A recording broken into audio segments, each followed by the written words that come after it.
I want to thank you very much for coming out today. And what I find disappointing and sad is that this room should be filled with hundreds of people.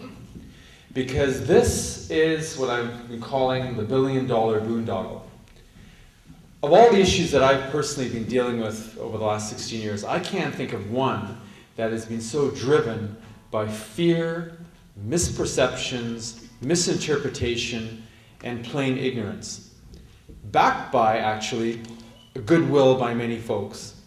Because what is interesting, I find, is that the people who are opposed to this proposal and those that are in favor of it, in many ways we have the same objective, right? It's to improve our environment. We all want to improve the environment. And we have this chasm between us over an issue which is so rife with misinterpretation, I can't begin to tell you how. But I'll share with you two short vignettes. I was in Ottawa, and there was a chief policy advisor for John Baird, who was at that time the Minister of the Environment. And he came up to me and he said, "Dr. Martin, you're a physician. How on earth can you be opposed to this proposal to build a sewage treatment plant?" I said, "Really?" He said, "Yeah, you guys are dumping raw sewage into your harbor."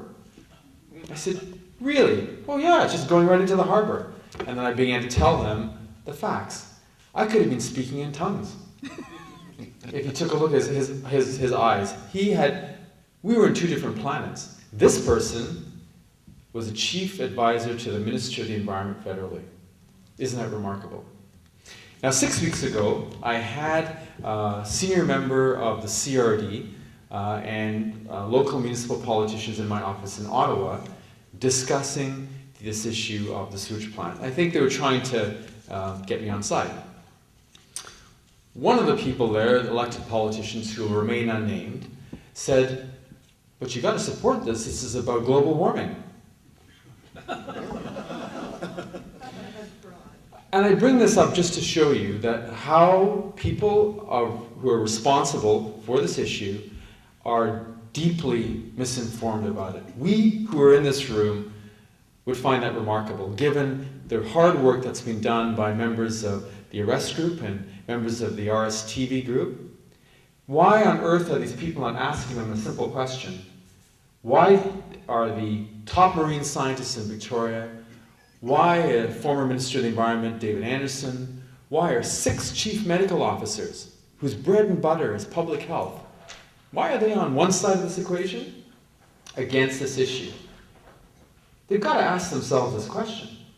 Anyway, long story short, in earlier days when we were fighting against this, people who were in favor of it were pushing forth and saying, "No, the science backs us up, the evidence shows this."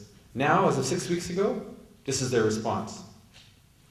A shrug of the shoulders, and we've been mandated to do this. So now at least they're getting to the truth of the matter. They've been mandated to do this, and that's why they're pursuing it. Some think, ladies and gentlemen, this is a fait accompli. I absolutely do not believe that is the case whatsoever. I've been working with the Blue Bridge group, and just to make sure that our folks have a chance to have input into this. They, as you know, have been cleverly using IT tools to try to defeat this issue. What I hope that we'll be able to do is work together to use those IT tools that exist to mobilize Victorians for them to understand this. This billion-dollar boondoggle, and Dr. Garrett is going to, and Dr. Peck will eloquently talk about the science behind this. But we need to educate the public.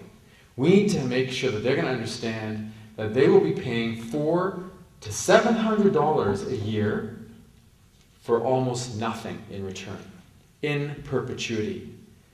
And the other side of this question, I think they also have to understand, is that's going to remove monies from monies we need for homelessness, monies we need to repair the storm drainage system, which is fractured and dumping pollutants into our system. That needs to be changed. Monies for the ENN rail line that can move from here to Victoria for $25 million. We can put buses on that line, and get people off the road, reducing our greenhouse gas emissions, improving our environment, at a huge saving to the taxpayer, and getting the cars off the road so we're not enduring this incessant logjam that we have on our roads for most of the day. These things work. So I think that the angels are on our side in terms of the facts. We can use the facts, and we need to use them cleverly, we need to be persistent, and we need to fight. Because if we don't fight hard and in an effective way, then this will go through. And one day Victorians are going to wake up and say, what happened? Thanks very much, ladies and gentlemen.